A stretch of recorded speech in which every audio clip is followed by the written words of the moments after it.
With the firing of Kevin Patullo, the search is on for yet another offensive coordinator, the 5th over the last 5 seasons for the Birds, and the 11th new offensive coordinator for quarterback Jalen Hurts, dating all the way back to his college days. We'll look at who the Birds have interviewed so far and continue to look at.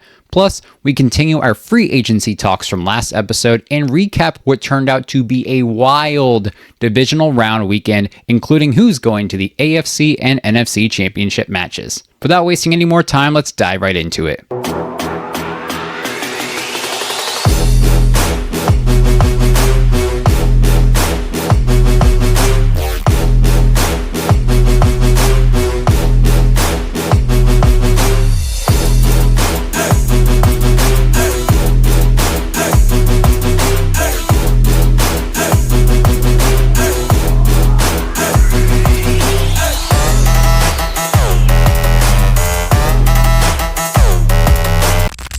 What's up, y'all, and welcome to 2nd and 15, a Philadelphia Eagles fan podcast powered by Old City Sports Network, the best network for all your Philadelphia sports needs. This is your host, Michael Roscoe. The divisional round wrapped up over the weekend, so here's a quick update of what we saw. The Denver Broncos defeated Josh Allen and the Buffalo Bills in overtime by a field goal. However, the Broncos starting quarterback Bo Nix suffered a fractured bone in his ankle within the last few plays or so of the game, rendering him out for the remainder of the season.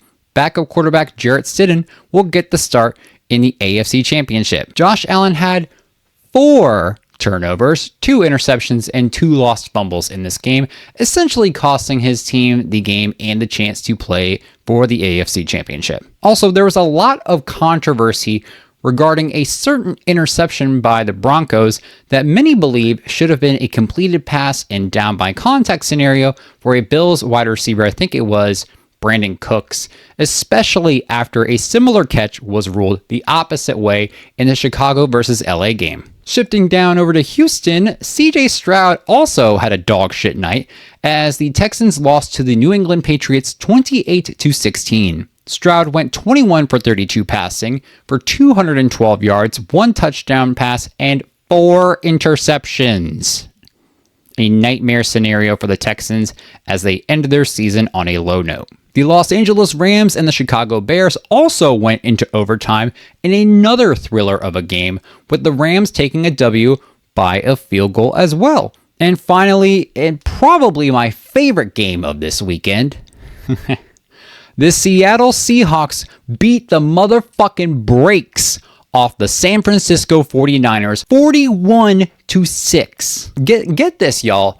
The Seahawks scored more points in the first 13 seconds thanks to a Rashid Shaheed kickoff return for a touchdown than the 49ers did all fucking game. Brock Purdy and the 49ers couldn't get into the end zone once. They talked all that shit to the Eagles players and fans after they beat the Eagles in the wild card, and then to Seattle all fucking week leading up to this game, and their dog shit team got fucking belt to ass. And I know what you're gonna think. Yes, the 49ers did beat the Eagles in a close game. Really, it was a close game despite how elementary our offense was.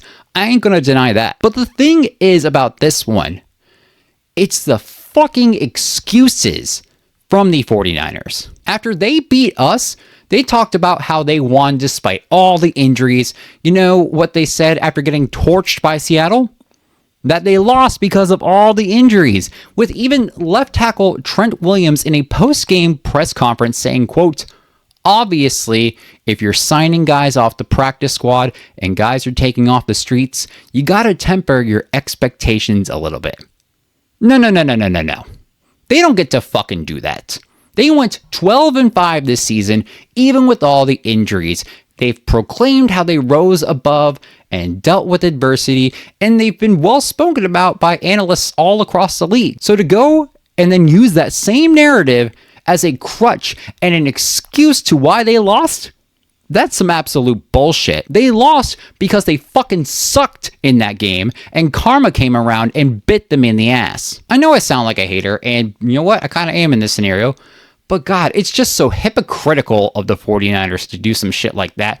But then again, that's what they're known for. They're called the 40 Whiners for a reason. Anyway, now to the AFC NFC championships. They are set with the Patriots taking on the Broncos in Denver and the Rams taking on the Seahawks in Seattle. This should be one hell of a weekend for football. All right, y'all, shifting gears to the offensive coordinator candidate tracking. So last week I mentioned how the Eagles finally fired former offensive coordinator Kevin Patullo and a few of my preferred candidates.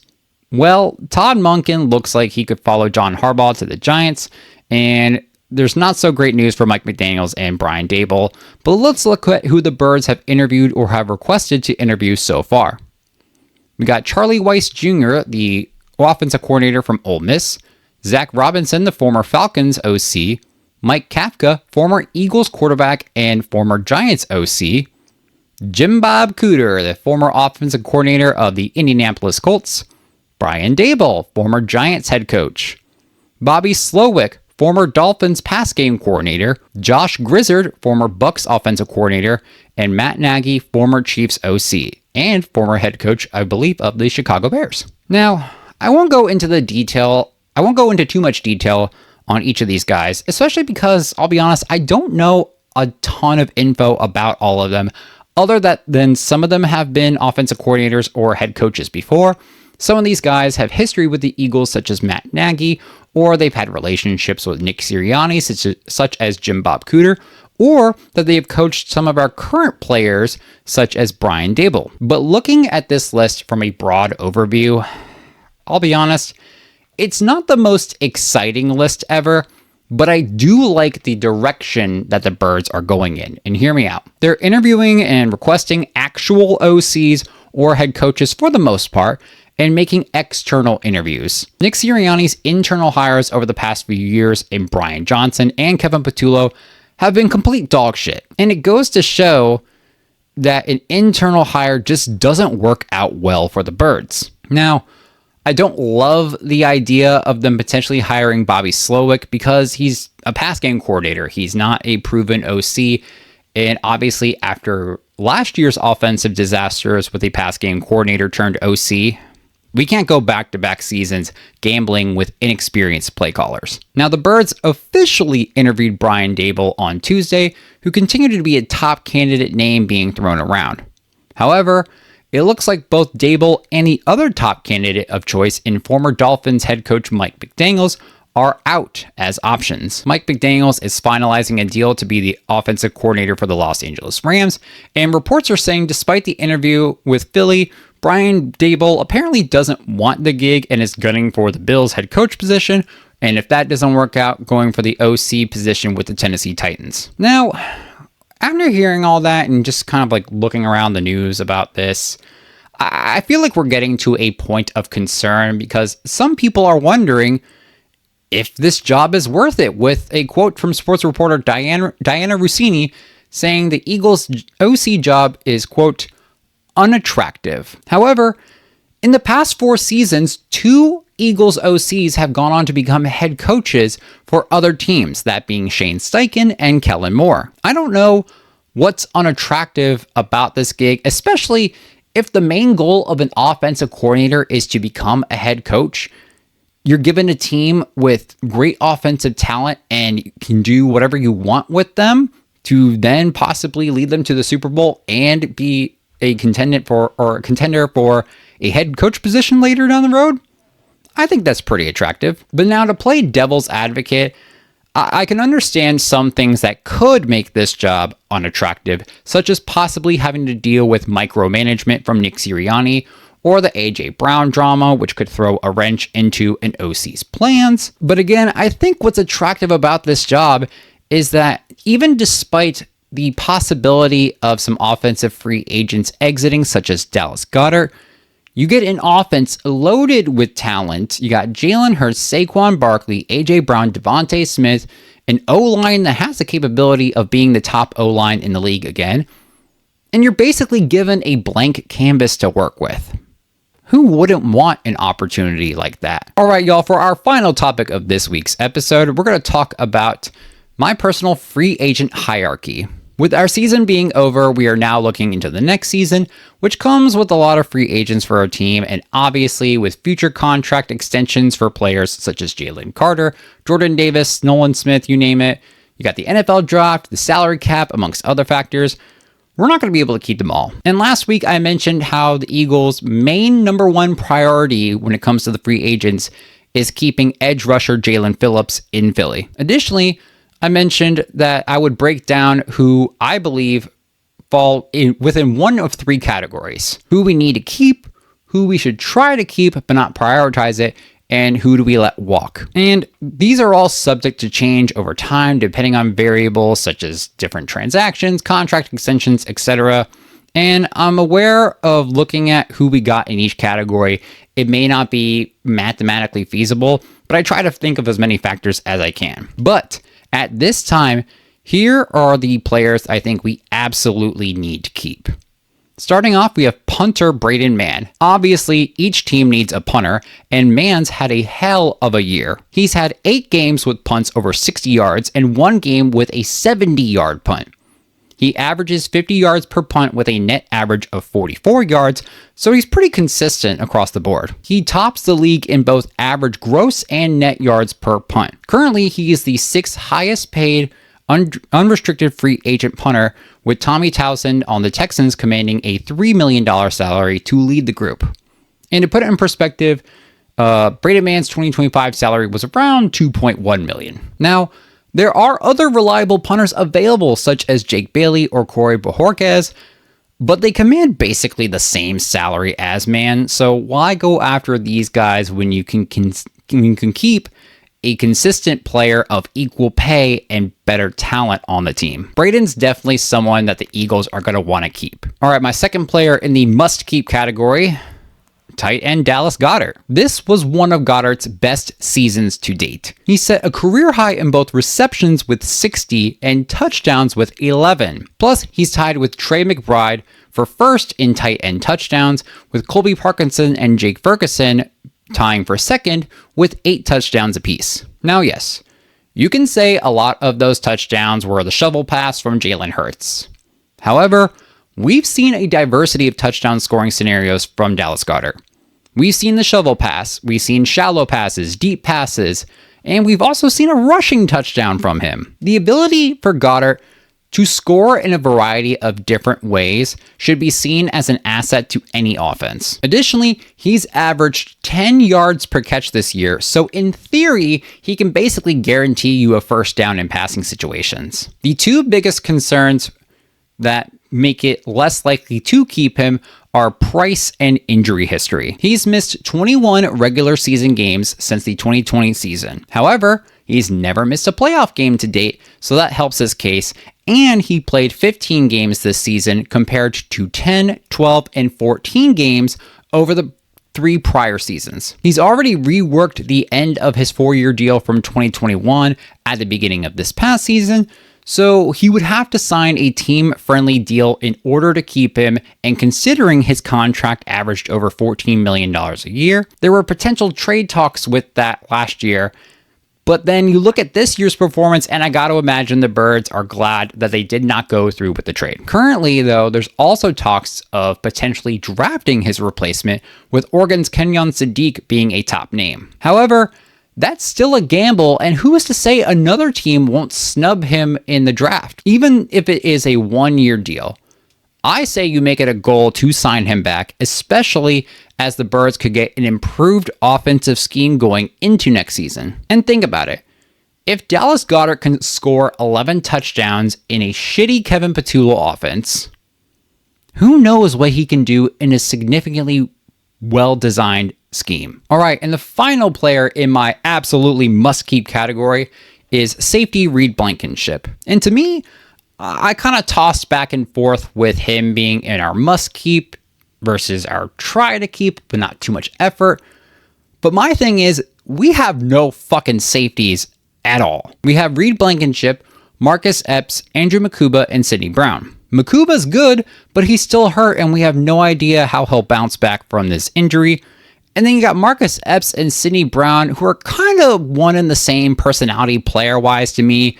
They both give off this like fucking UFC vibe going on. But to me, both can be more of liabilities than I am comfortable with at various times. And we only signed Epps because we were so thin at one point with the safety position this year. In this decade's NFL, safeties are all over the place, from shallow to deep coverages, blitzing, and making tackles close to the line of scrimmage, compared to, years past where they were solely seen as being the last line of defense, which I'm not saying isn't true in today's NFL football either. While Blankenship statistically wasn't as productive this season as he was in the 2023 and 2024 seasons, he still showcases elite talent and upside in development under a Vic Fangio system, to which he is the most familiar with amongst our current safety depth group. Now, when Rams safety Quentin Lake got paid, that kind of threw a wrench into possibly keeping Blankenship on a low price tag. And considering the Eagles